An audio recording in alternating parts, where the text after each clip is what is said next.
Você tem um deste? Sou louca pelo meu. Na verdade, adoro todas as minhas coisas. Já se perguntou de onde vêm todas as coisas que compramos e para onde vão quando nos desfazemos delas? Não conseguia deixar de pensar nisso, por isso quis saber mais sobre o assunto. E os livros diziam que as coisas se deslocam ao longo de um sistema. Da extração, para a produção, para a distribuição, para o consumo e para o tratamento de lixo. Isso tudo se chama a economia de materiais. Bem, estudei um pouco mais. Eu passei 10 anos viajando pelo mundo atrás de pistas de onde vêm as nossas coisas e para onde vão. E sabe o que eu descobri? Esta não é toda a história. Falta muita coisa nessa explicação. Em primeiro lugar, neste sistema parece que está tudo bem, sem problemas. Mas, na verdade, é um sistema em crise, porque trata-se de um sistema linear, e nós vivemos num planeta finito, e não se pode gerir um sistema linear num planeta finito, indefinidamente. Em todas as suas etapas, este sistema interage com o mundo real. A vida real não acontece numa página em branco. Interage com sociedades, culturas, economias, o ambiente, e durante as etapas a vida vai se chocando contra seus limites. Limites que aqui não vemos porque o diagrama está incompleto. Então voltemos atrás para preencher alguns espaços e ver o que falta.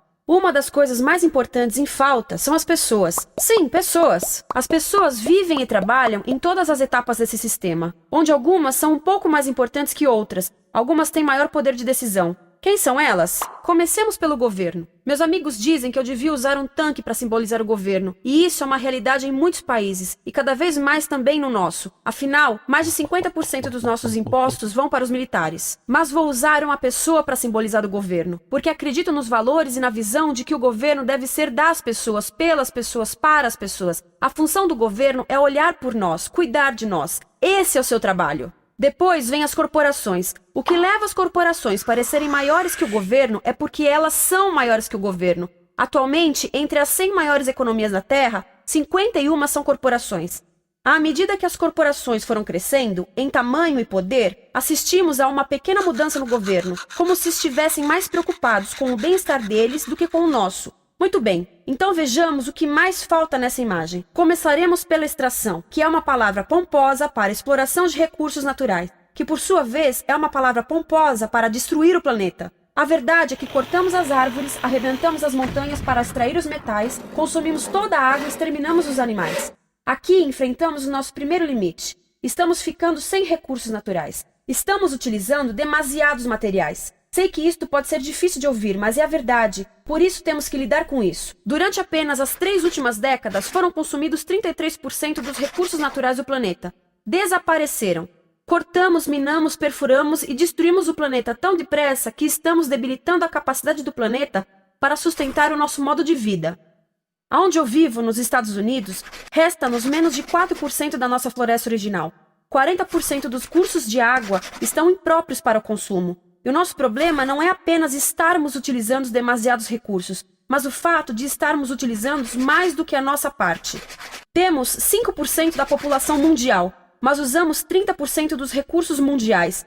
Se todos consumissem ao ritmo dos Estados Unidos, precisaríamos de 3 a 5 planetas. E sabem uma coisa? Só temos um. Então, a resposta do meu país a essa limitação é simplesmente ir tomar dos outros. Este é o terceiro mundo, que alguém dirá tratar-se apenas de uma expressão para designar o local para onde foram as nossas matérias-primas. E o que é que acontece? A mesma coisa, destruição do local. 75% das zonas de pesca do planeta estão sendo exploradas ao máximo ou além da sua capacidade. Desapareceram 80% das florestas originais do planeta. Só na Amazônia perdemos 2.000 árvores por minuto, o equivalente a um campo de futebol por minuto. Então, e as pessoas que vivem aqui? Bem, de acordo com esses sujeitos, eles não são donos desses recursos, mesmo que vivam lá há gerações. Não são donos dos meios de produção, nem compram muitas coisas. Nesse sistema, quem não possui nem compra muitas coisas não tem valor.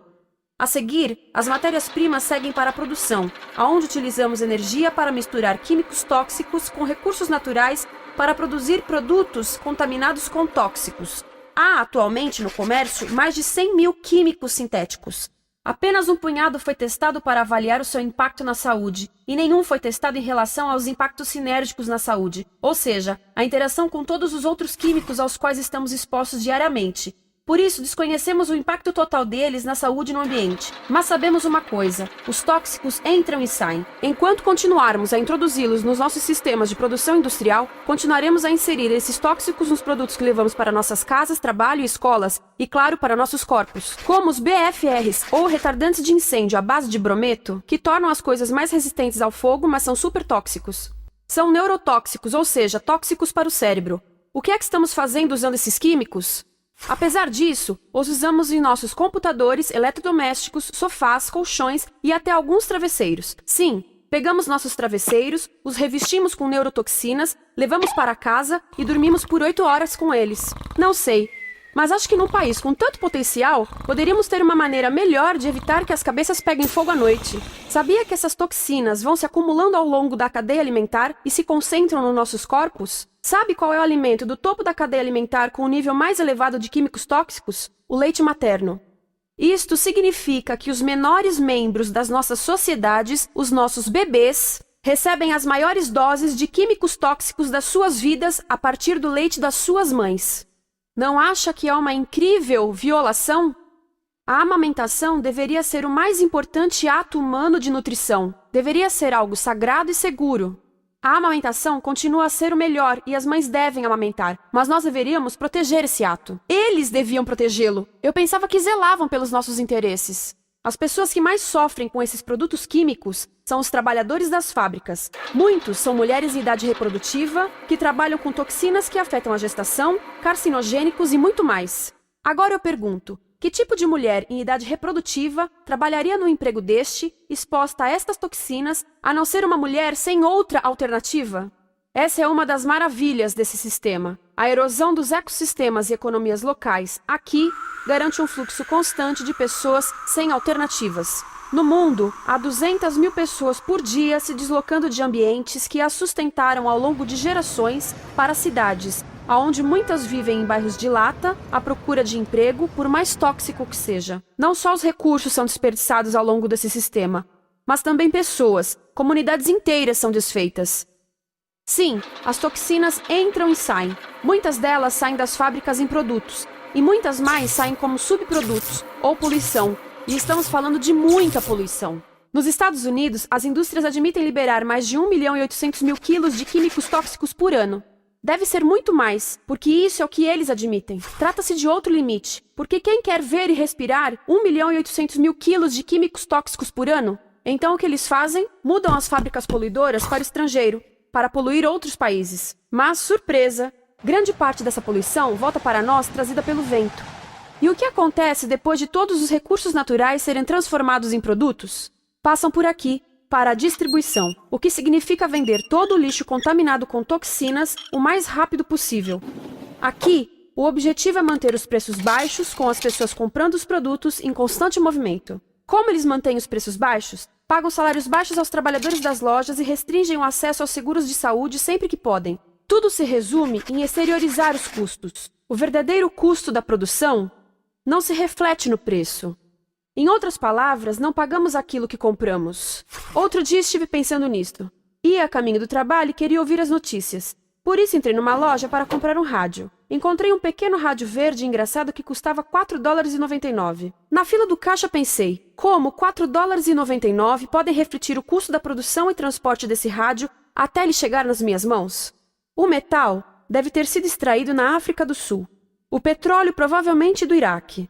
O plástico produzido na China e talvez montado por uma criança de 15 anos numa fábrica do México. $4,99 não paga nem o aluguel do espaço ocupado na prateleira, nem parte do salário do empregado que me atendeu, ou as viagens de navio e caminhão que o rádio fez. Foi assim que eu percebi que eu não paguei o valor do rádio.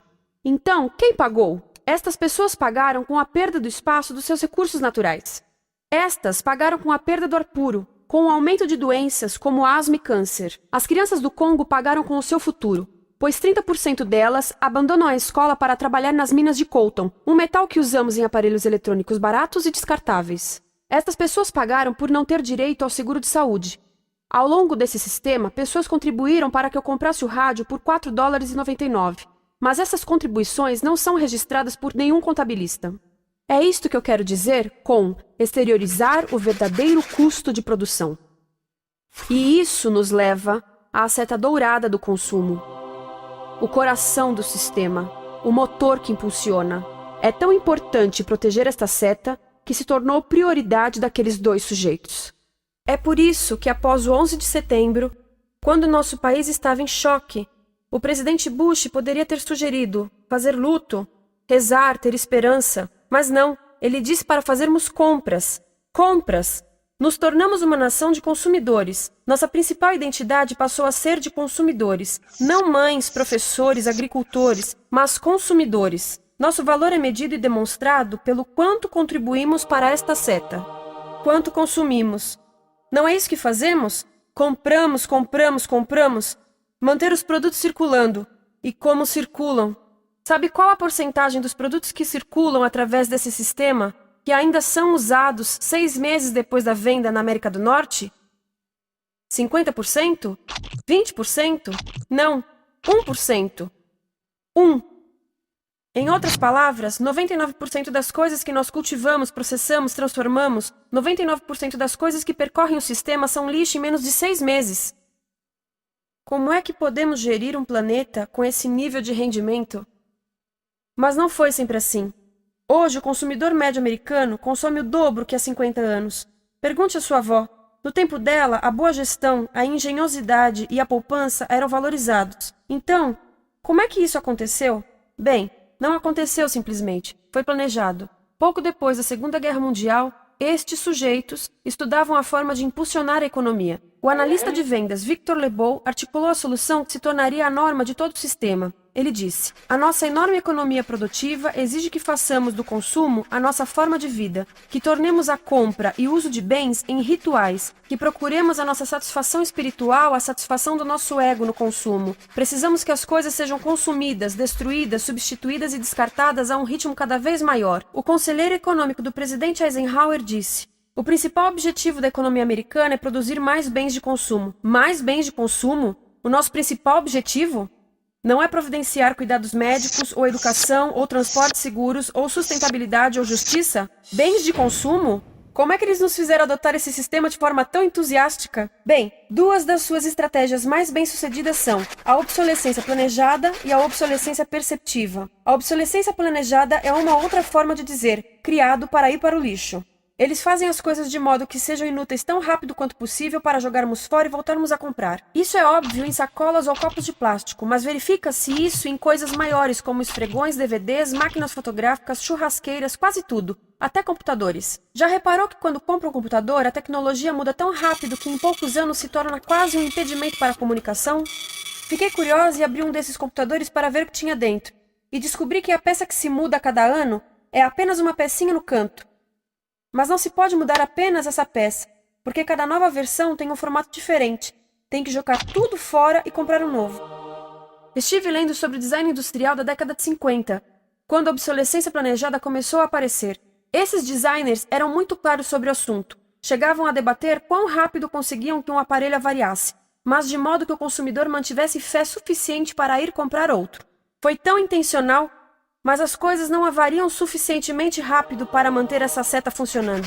Por isso existe também a obsolescência perceptiva. A obsolescência perceptiva nos convence a jogar fora coisas que ainda são perfeitamente úteis. Como fazem isso? Mudam a aparência das coisas. Por isso, se comprou suas coisas há alguns anos, todos percebem que você não tem contribuído para essa seta. E como o nosso valor depende da nossa contribuição para essa seta, isso pode ser embaraçoso. Por exemplo, se eu tiver o mesmo monitor de computador gordo e branco na minha mesa por 5 anos e a minha colega tiver comprado um computador novo, ela vai ter um monitor plano brilhante que combina com o computador, com o celular e até com as canetas.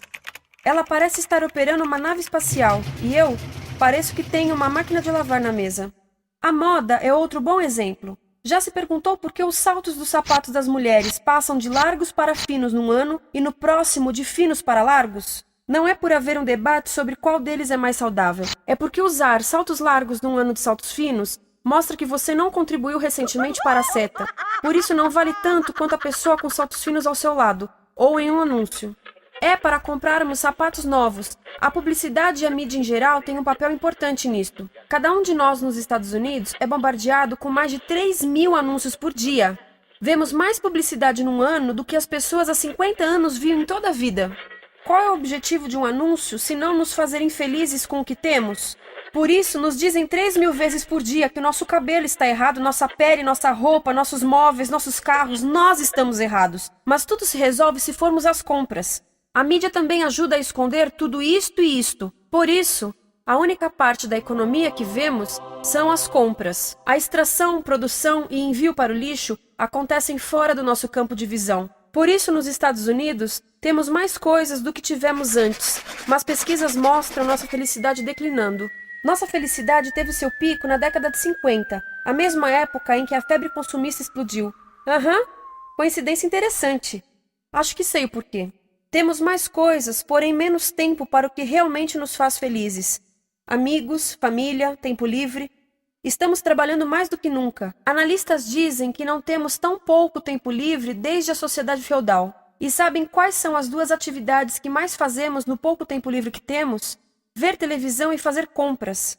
Nós, americanos, passamos 3 a 4 vezes mais tempo comprando do que os europeus. Assim, nessa situação ridícula, vamos trabalhar talvez em 2 empregos, e quando chegamos em casa exaustos e sentamos no sofá novo para ver televisão, os anúncios dizem que não prestamos, então vamos às compras para nos sentirmos melhor. Depois trabalhamos mais para pagar o que compramos e chegamos em casa mais cansados, vemos mais televisão que nos diz para fazermos compras outra vez, e estamos nesse ciclo de trabalhar, ver, comprar, e podíamos simplesmente parar. Então, no final, o que acontece a todas essas coisas que compramos? Nesse ritmo de consumo, não cabe tudo em casa, apesar do tamanho médio das casas ter duplicado nesse país desde os anos 70. Vai tudo para o lixo, e isso nos leva ao tratamento do lixo. Essa é a parte da economia de materiais que conhecemos melhor, porque nós temos de levar o lixo até a esquina. Cada americano produz 2 quilos de lixo por dia, o dobro do que fazíamos há 30 anos. Todo esse lixo ou é despejado num aterro, que é um grande buraco no chão, ou ainda pior, primeiro é incinerado e depois despejado no aterro. As duas formas poluem o ar, o solo, a água, sem esquecer que alteram o clima. A incineração é realmente ruim. Lembra daqueles tóxicos da fase da produção? Bem, queimar o lixo libera esses tóxicos no ar. Pior ainda, produz supertóxicos novos, como a dioxina. A dioxina é a substância mais tóxica feita pelo homem, e os incineradores são a principal fonte de dioxina. Isso significa que podemos parar a principal fonte da mais tóxica substância conhecida e feita pelo homem, simplesmente parando de queimar o lixo. E podemos parar hoje. Algumas empresas não querem criar aterros e incineradores aqui. Por isso, também exportam os resíduos. Então, e a reciclagem? A reciclagem ajuda?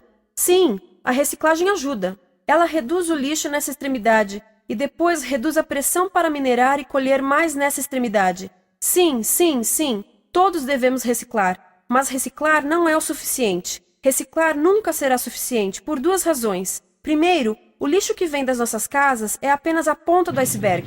Para cada saco de lixo que deixamos na esquina, 70 sacos de lixo são criados anteriormente, só para fazer o lixo desse saco que deixamos na esquina.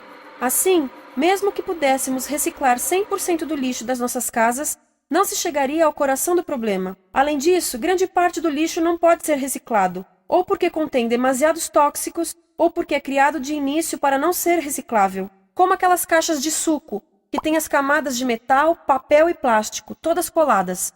Não dá para separar essas camadas para reciclá-las.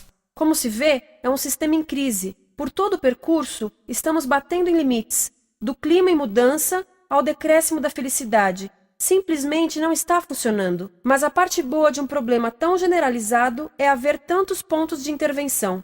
Há pessoas trabalhando aqui salvando florestas, e aqui na produção limpa. Pessoas trabalhando em direitos do trabalho, em comércio justo, em consumo consciente, no bloqueio de aterros e incineradores. E muito importante, em recuperar o nosso governo, para que seja realmente pelas pessoas e para as pessoas. Todo esse trabalho é criticamente importante, mas as coisas vão realmente começar a se mover quando enxergarmos as ligações, quando enxergarmos o panorama geral. Quando as pessoas ao longo do sistema se unirem, poderemos reivindicar e transformar esse sistema linear em algo novo, um sistema que não desperdice recursos ou pessoas, porque aquilo de que precisamos nos livrar é da antiga mentalidade de usar e jogar fora. Há uma nova escola de pensamento nesse assunto, e é baseada em sustentabilidade e equidade, química verde, 0 resíduos, produção em ciclo fechado, energia renovável, economias locais vivas, já está acontecendo. Há quem diga que é irrealista, idealista, que não pode acontecer. Mas eu digo que quem é irrealista são os que querem continuar pelo velho caminho. Isso é que é sonhar. Lembre-se que a velha forma não aconteceu por acaso. Não é como a gravidade que temos que conviver. As pessoas a criaram, e nós também somos pessoas. Por isso, vamos criar algo novo.